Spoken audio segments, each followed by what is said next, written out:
सैलाब आया, मैंने इमदाद की और सीमांचल की आवाम से मैंने कहा जो जमीर बेचने वाले थे वो चले गए, मगर जो तुम्हारे लिए मरने खड़ा हुआ है आज भी खड़ा हुआ है। मैं दोबारा आपसे वादा कर रहा हूं मख्ते में खड़े होकर कि आप देखेंगे कि उन्हीं 4 मुकामात से जो मेरे एमएलएस को खरीदे, इंशाअल्लाह मजलिस वहां से अपने अच्छे एमएलएस को मुंतखब करेगी और कांग्रेस को बताएगी कि तुम जिसको खरीदे वो जमीर फरोश थे, वो अपना ईमान बेचने वाले थे, तुमने धोखा किया, तुमने पीठ पर खंजर मारा सीमांचल की आवाम पर, इसीलिए हमसे दुश्मनी है। 4 एमएलएस को बर्दाश्त नहीं किए। फिर आप देखिए बीजेपी खिलाफ क्यों है। मुझ पर इल्जाम लगाने वालों, क्या तुमने नहीं देखा कि असदुद्दीन ओवैसी की गाड़ी पर 6 गोलियां चलाई गई, 5.5 फीट से गोलियां चलाई गई। अल्लाह का करम था, मेरा मौत का वक्त नहीं आया था, अल्लाह ने मुझे बचा लिया। क्यों गोलियां चलाई गई मुझ पर, क्यों चलाई गई बताओ? इसलिए चलाई गई कि मेरी आवाज को बंद करना चाहते थे। चलाने वाले कौन थे? चलाने वाले हिंदुत्व आइडियोलॉजी को मानने वाले थे, चलाने वाले इस मुल्क के संविधान और आईन से नफरत करने वाले थे। और गोलियां चलाने के बाद जब उनसे पूछा गया क्यों चलाए, तो उन्होंने कहा कि ये मोदी और योगी के बारे में बहुत बोलता है।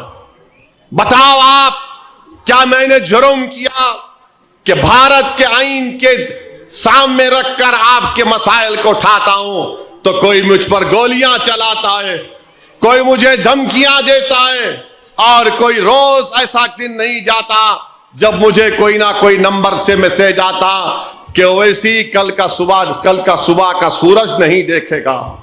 मेरे अजीज दोस्तों और बुजुर्गों, मजलिस का गुनाह सिर्फ यही है कि मजलिस ने 65 साल हैदराबाद में, हमारे बुजुर्गों ने तेलंगाना में मेहनत की, और उसके बाद जब हम हैदराबाद से निकलकर औरंगाबाद को गए, मुझ पर इल्जाम कांग्रेस और बीजेपी क्यों गुस्से में है मुझ पर।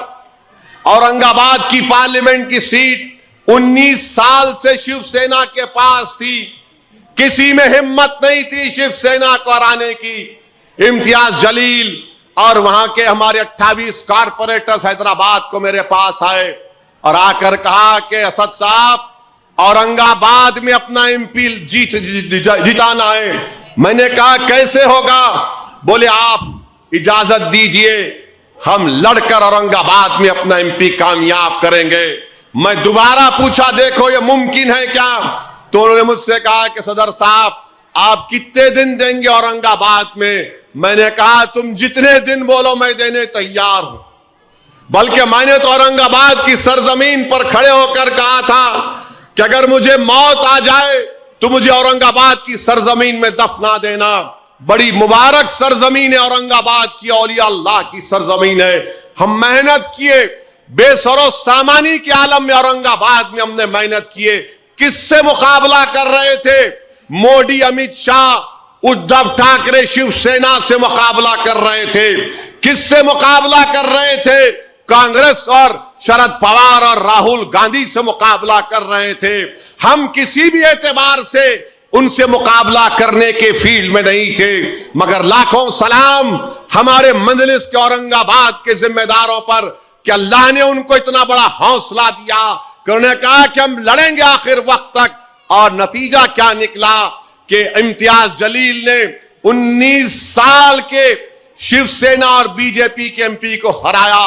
तो मोदी को गुस्सा, राहुल को गुस्सा, उद्धव ठाकरे को गुस्सा, या आखिर है कौन जो हैदराबाद से उठकर आकर औरंगाबाद में अपने पार्टी के एमपी को जिताकर चला जाता है?